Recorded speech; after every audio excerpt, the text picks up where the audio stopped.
এটা বিএনপির জন্য একটা বিরাট প্রাপ্তি, রাজনৈতিক প্রাপ্তি, যে দলে এরকম একজন সর্বজন শ্রদ্ধেয়া নেত্রী থাকেন। তো কাজেই এই যে বিএনপির যে প্রাপ্তি, এটা কিন্তু বিএনপি যারা প্রতিপক্ষ তাদের অঙ্গ জ্বলে যাচ্ছে। বেগম খালেদা জিয়া উনি যে এখন হাসপাতালে আছেন, সারা বাংলাদেশ শোকে স্তব্ধ।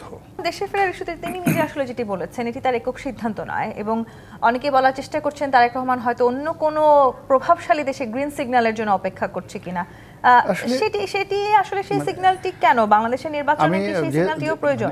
এটা মূলত আসলে উনি ভালো বলতে পারবেন। এখানে মির্জা ফখরুল সাহেব যে কথাটা বলেছেন যে আসলে এই বক্তব্যটা তিনি কেন দিচ্ছেন, কিভাবে দিচ্ছেন, যেহেতু একটি দলের তিনি সুপ্রিম লিডার, তো তার দৃষ্টিতে যেটা ভালো মনে হয়েছে তিনি সেটাই দিয়েছেন। আমি যেহেতু বিএনপিতে একবার ইলেকশন করেছি বিএনপির মনোনয়নে, এবং বিএনপি থেকে এখনও ছেড়ে যায়নি, still I have not leaved BNP.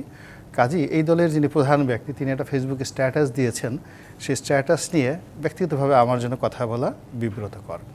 তবে এটাকে নিয়ে বিরোধী দল যারা আছে তারা নানাভাবে, অর্থাৎ বিএনপি বিরোধী লোক যারা আছে তারা নানাভাবে নানা বিশ্লেষণে ব্যাখ্যা করছে। আমি এটাকে নেতিবাচক ধরতে চাই না, ধরতে না চেয়ে আমি মনে করি যে ধরুন এই যে বেগম খালেদা জিয়া উনি যে এখন হাসপাতালে আছেন, সারা বাংলাদেশ শোকে স্তব্ধ, তাহলে এই যে এই সময়টিতে একজন রাজনৈতিক নেত্রীকে নিয়ে 18 কোটি মানুষের মধ্যে অলমোস্ট সবাই যেভাবে রেসপন্ড করছে, বাংলাদেশে এরকম ঘটনা ইতিপূর্বে ঘটেনি। এটা বিএনপির জন্য একটা বিরাট প্রাপ্তি, রাজনৈতিক প্রাপ্তি, যে দলে এরকম একজন সর্বজন শ্রদ্ধেয়া নেত্রী থাকেন। তো কাজেই এই যে বিএনপির যে প্রাপ্তি, এটা কিন্তু বিএনপি যারা প্রতিপক্ষ তাদের অঙ্গ জ্বলে যাচ্ছে, তাদের মেজাজ গরম হয়ে যাচ্ছে।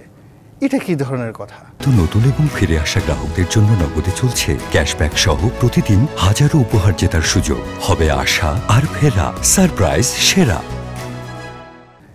একজন ভদ্র মহিলা, তার বয়স হয়ে গেছে 80 বছর, সে ওখানে বেশ অসুস্থ, সারা বাংলাদেশ কেউ দোয়া করছে, কেউ জিকির করছে, পুলিশ জিকির করছে, আল্লাহ বিল্লাহ করছে।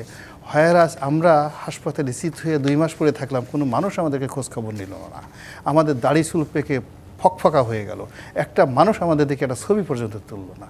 এ জীবন থাকার চেয়ে কচুর বিষ খেয়ে মরা ভালো, এরকম একজন যদি কারো মনে চুলকানি আসে, তো সে যার জন্য এখন এটা অনুভূতির ব্যাপার, আবেগের ব্যাপার, তারা এই জিনিসগুলো করবে। নিশ্চয়ই সেই আবেগের সাথে আসলে রাজনৈতিক শঙ্কা, যেটি আমরা কথা বলছি, সেই শঙ্কাটাও তো থাকছে।